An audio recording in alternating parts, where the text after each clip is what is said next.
जानते हैं प्रकाश का परावर्तन के विषय में। प्रकाश का परावर्तन, तो प्रकाश का परावर्तन जानने के लिए हमें क्या चाहिए? सबसे पहले एक समतल दर्पण चाहिए। समतल दर्पण के नीचे एक तरफ क्या होता है? समतल दर्पण के एक तरफ नीचे पॉलिश की जाती है और ये पॉलिश किया जाता है लाल ऑक्साइड से। ये पॉलिश किसकी होती है? लाल ऑक्साइड।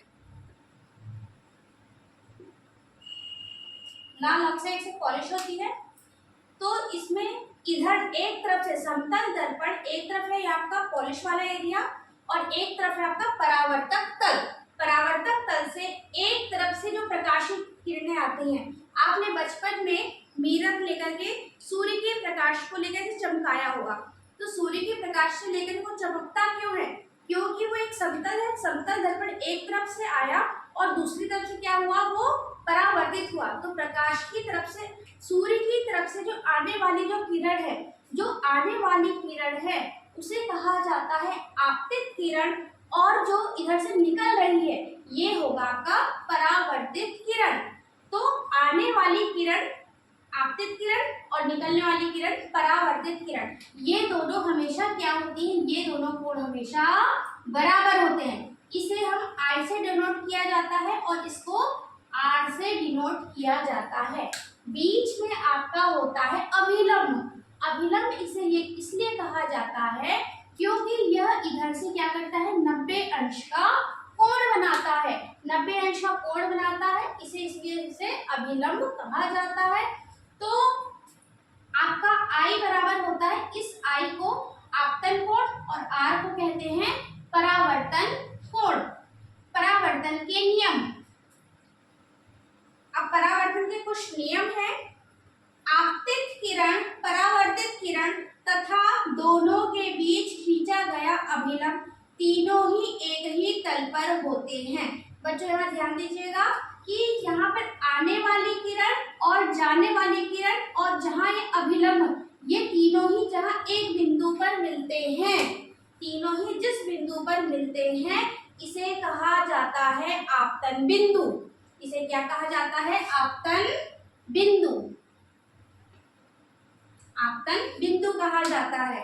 तो आपतित किरण, परावर्तित किरण तीनों ही क्या होने चाहिए? एक ही तल पर होने चाहिए। तो ये क्या बनेगा आपका परावर्तन का पहला नियम। दूसरा नियम है आपतन कोण I का मान सदैव परावर्तन कोण R के बराबर होता है। तो आपके परावर्तन के सिर्फ दो नियम हैं।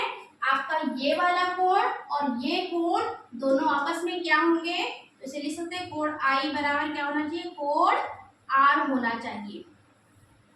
पहला नियम कि तीनों ही जो होंगे वो एक बिंदु पर मिलेंगे, और दूसरा होता है कि कोण I का मान कोण R के क्या होगा? बराबर होगा। अब आइए आगे देखते हैं हमारे कोर्स में क्या है। दर्पण दिया गया है।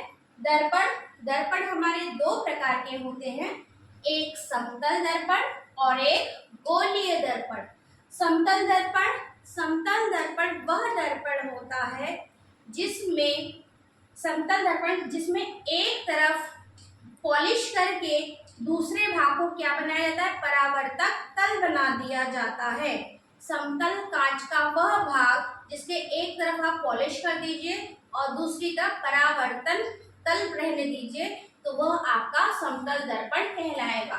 जैसे सपोज ये आपका क्या है? आपका समतल दर्पण है, समतल कांच है, और इसके क्या करेंगे? एक तरफ हम पॉलिश कर देंगे।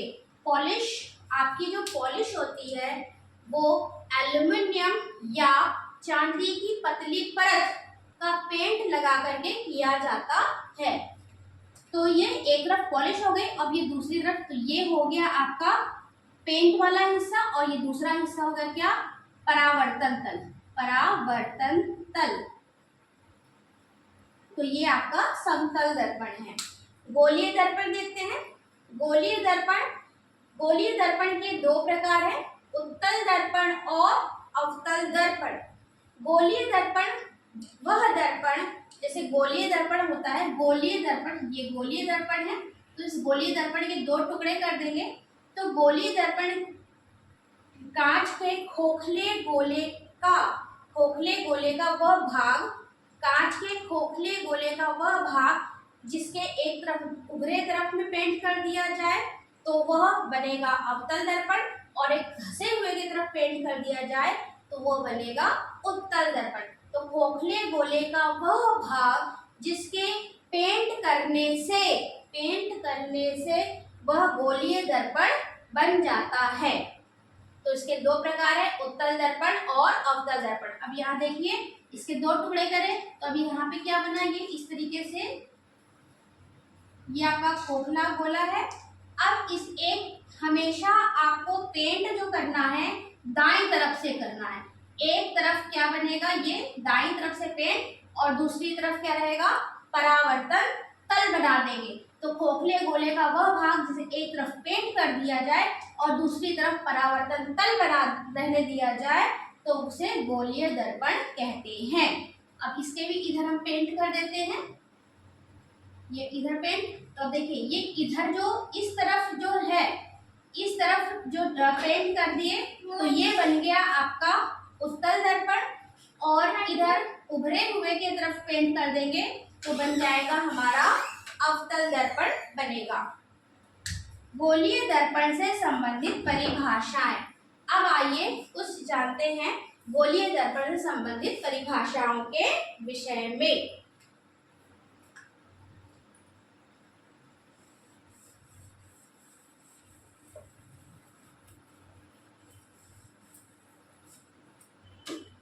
चलिए, पहला है गोलीय दर्पण। तो गोलीय दर्पण हम पहले क्या करते हैं, एक खोखला गोला बनाते हैं, कांच का खोखला गोला। तो इस खोखले गोले में खोखले गोला बनाए तो पहला है हमारा ध्रुव। खोखले गोले का वह भाग, किसी भी खोखले गोले का कोई भी भाग ले लीजिए, खोखले गोले का मध्य बिंदु दर्पण का ध्रुव कहलाता है। खोखले गोले का मध्य बिंदु दर्पण का ध्रुव कहलाता है। दूसरा है दर्पण का वक्रता केंद्र।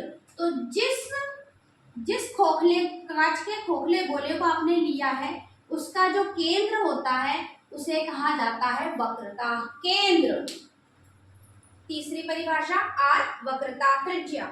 वक्रता त्रिज्या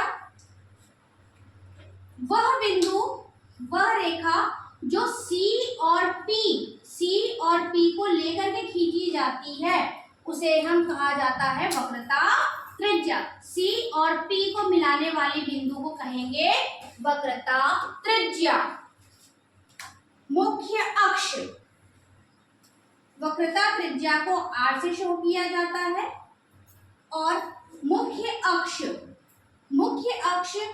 वह रेखा है जो दर्पण की वक्रता केंद्र, दर्पण का ध्रुव के समांतर खींची गई रेखा को मुख्य अक्ष कहा जाता है और जिसे x डैश से दर्शाया जाता है।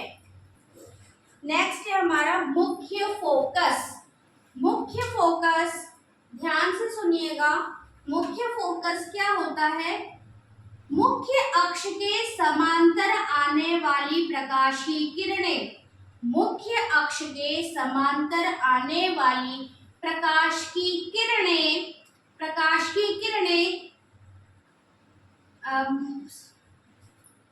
मुख्य अक्ष के समांतर आने वाली प्रकाश की किरणें जिस बिंदु से टकरा करके, मुख्य अक्ष के समांतर आने वाली प्रकाश की किरणें जिस बिंदु से परावर्तित हुई प्रतीत होती है या परावर्तित होती है, जिस बिंदु पर मुख्य अक्ष को काटती है वह आपका मुख्य फोकस कहलाता है। क्योंकि यह एक, इधर हम ये बना रहे हैं तो ये क्या करेगा, इसको यहाँ पे इधर से इधर ये इसको ऐसे मोड़ देगा। ये आपके आने वाली किरण है और इसको इसने क्या किया, यहाँ से इसने ऐसा मोड़ दिया। तो अब क्या हो रहा है, ये यहाँ से इसको आती हुई ऐसा ये प्रतीत हो रहा है, यहाँ पर ये प्रतीत हो रहा है। तो ये आपका क्या कहलाएगा, मुख्य फोकस कहलाएगा। अगला है फोकस दूरी। फोकस दूरी वह दूरी जो P दर्पण का ध्रुव और फोकस के मध्य होती है, इसे कहा जाता है फोकस दूरी, जिसे जिसे स्मॉल f से दर्शाया जाता है। ये देखिए, ये जो बनेगा यहाँ पर, ये आपका उत्तल दर्पण का बन रहा है। लेकिन अगर इसी को हम अवतल दर्पण में दर्शाएंगे तो यहाँ पर ये आपका f है, यहाँ पर ये आपका c है, ये आपका p, ये आपका c। अब ये मुख्य अक्ष के समांतर आने वाली प्रकाश की किरणें क्या करेगी, अब इसको यहाँ से ऐसा, ये इधर से आती हुई प्रतीत इधर से आएगी, तो ये क्या बनेगा, इसका ये फोकस बनेगा। तो उत्तल दर्पण का फोकस बिंदु हमेशा आपके दाएं हाथ की तरफ बनता है और अवतल तल का फोकस आपके राइट लेफ्ट हैंड की तरफ बनता है। ये हमेशा आपको याद रखना है कि उत्तल दर्पण में हमेशा फोकस जो रहेगा वो राइट हैंड के साइड रहेगा और अवतल दर्पण में मुख्य फोकस हमेशा लेफ्ट हैंड के साइड में रहता है। नेक्स्ट पॉइंट है हमारा फोकस दूरी। तो फोकस दूरी दर्पण के ध्रुव से लेकर के फोकस के बीच की दूरी को फोकस दूरी कहा जाता है। तो आई होप आप लोगों को आज की क्लास अच्छी लगी होगी। तो अब अगली क्लास में हम जानेंगे कि दर्पण के क्या नियम हैं। दर्पण के क्या नियम हैं कि अगर उत्तल लेंस और अवतल लेंस में अगर प्रकाश की किरणें आती हैं तो वो किधर जाती हैं, किस तरफ होती हैं। तो आज हमने सीखा गोलीय दर्पण से संबंधित मुख्य परिभाषाएं, जिसको मैंने खाली ओरल बताया है, आपको इसे अच्छे से शब्दों में अपनी कॉपी में नोट करना है। चलिए मिलते हैं अगली कक्षा में। Thank you.